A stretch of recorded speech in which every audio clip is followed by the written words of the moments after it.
हरिओम. अवधूत चिंतन श्री गुरुदेव दत्त श्री स्वामी समर्थ. रिलेजेस काकू या आपल्या चॅनलवर तुमचे मनापासून स्वागत करते आणि व्हिडिओला सुरुवात करते. तुम्ही या चॅनलवर नवीन असाल तर लाईक, शेअर आणि सबस्क्राईब करायला विसरू नका. तुमचे एक लाईक आणि सबस्क्राईब आम्हाला पुढे जाण्याचे बळ देते. चला तर व्हिडिओला सुरुवात करूया. बघा, प्रत्येक घरामध्ये काही ना काही अडचणी असतात. काही मुलांचे लग्नाचे विषयी अडचण असते, काही मुलांची नोकरीविषयी अडचण असते. अशा प्रत्येक काही ना काही अडचणी असतात. तर त्या आपल्याला अडचणीवर मात करण्यासाठी आपल्याला गणपती बाप्पांची एक सेवा करायची आहे, उपाय करायचा आहे. तर तो कोणता उपाय आहे, तो व्हिडिओ शेवटपर्यंत नक्की बघा. तर बघा, म्हणजे आपल्याला गणपती बाप्पांचा आपल्याला सेवा करायची आहे दुर्वांची. तर ती गणपती बाप्पांचा आपल्याला बुधवार हा म्हणजे बुधवार गणपती बाप्पांना समर्पित आहे. तर बुधवारी आपल्याला ही सेवा करायची आहे. तर बुधवारी सेवा म्हणजे कसं, सकाळी लवकर उठून स्नान करून आपल्याला ही सेवा करायची आहे आणि ही सेवा म्हणजे साधी सोपी आहे. घरातल्या घरातच करता येणारी सेवा आहे. उपाय सोपा आहे आणि प्रभावी उपाय आहे. उच्च कोटीची ही सेवा आहे. तर तुम्ही नक्की ही करा आणि ही सेवा केल्याने तुमच्या ज्या काही अडचणी असतील, मुलांचे लग्न असतील, समजा मुलांच्या काही पत्रिकेत अडचणी असतील, तर त्या निघून जातील. काही म्हणजे नोकरी बाबतीत अडचणी असतील, तर त्या निघून जातील. समजा सगळं चांगलं होतं, पण कुठेतरीच अडचण येते लग्नाच्या बाबतीत, तर ती सुद्धा अडचण ही गणपती बाप्पाच्या सेवेमुळे, उपायामुळे ही निघून जाईल. तर ते आपल्याला उपाय काय करायचा ते बघूया. तर बघा, बुधवारी आपल्याला सकाळीच लवकर उठून आपल्याला गणपती बाप्पाचा पूजा करायची आहे, अभिषेक करायचे आहे. गणपती बाप्पांना तामणात घेऊन त्यांना म्हणजे पंचामृताने अभिषेक करायचा आहे. नंतर तो अभिषेक झाल्यानंतर गणपती बाप्पांना पुसून तुम्ही एका डिशमध्ये तांदूळ घेऊन त्यावर स्वस्तिक काढायचं आहे आणि त्यामध्ये गणपती बाप्पाला ठेवायचं आहे.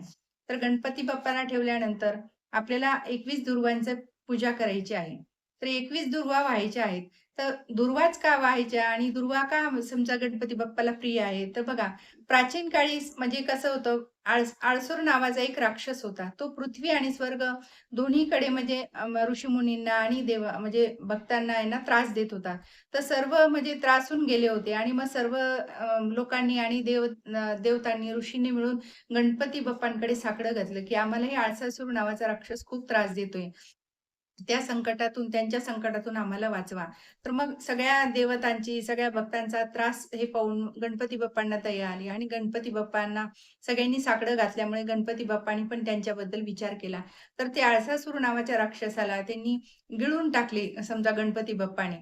तर गिळल्यानंतर गणपती बाप्पाच्या पोटामध्ये ते इतका म्हणजे जळजळ व्हायला लागली, की त्यांना खूप त्रास व्हायला लागला.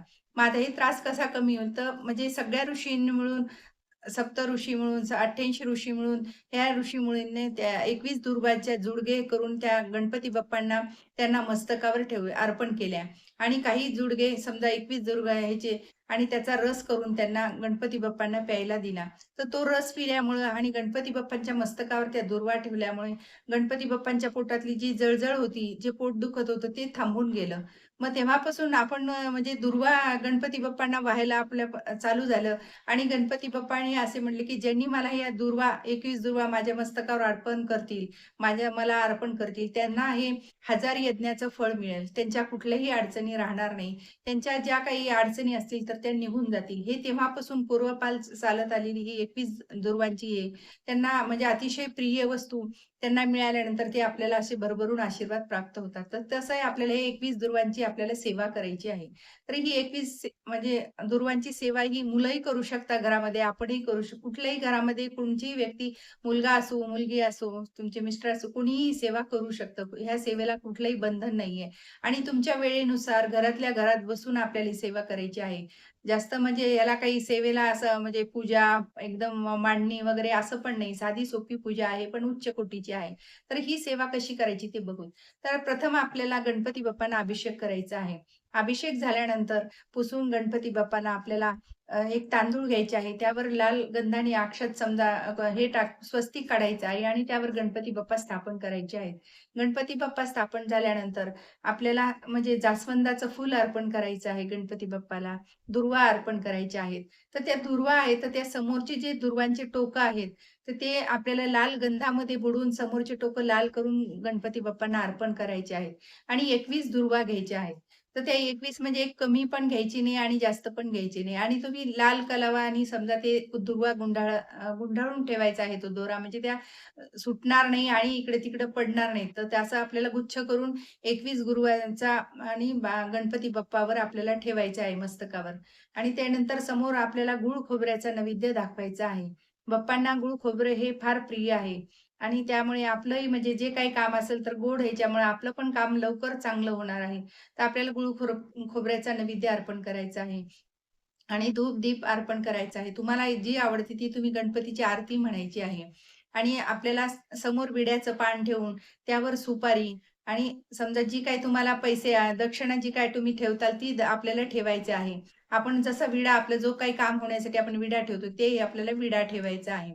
तर जो काही आपल्याला समजा विडा ठेवताना, दुर्वा अर्पण करताना आपली जी काही इच्छा असेल आपली मनातली, मुलांचे लग्न, नोकरी, समजा काही प्रेमविवाह असेल मुलांचा, तर तो त्यात सुद्धा आपली काही अडचण आली नाही पाहिजे. सगळं चांगलं आहे आणि इथंच काहीतरी अडचण येते, तर ते सुद्धा आपल्याला गणपती बाप्पाला बोलून दाखवायचं आहे. आणि ते आपल्याला बोलवल्यानंतर आपण तिथं साष्टांग नमस्कार घालायचा आहे गणपतीला. कारण गणपती बाप्पा पहा विघ्नहर्ता आहे. आपल्या कुठल्याही कामात जर अडथळे येत असेल आणि गणपती बाप्पाचं जर आपण साकडं घातलं गणपती बाप्पाला, तर ते आपलं निर्विघ्न पार पडत असतं. त्यामुळे तुम्ही आपले ज्या मुलांच्या बाबतीत असेल, तर मुलांना सुद्धा तिथं अक्षत वाहून नमस्कार करायला लावायचा आहे.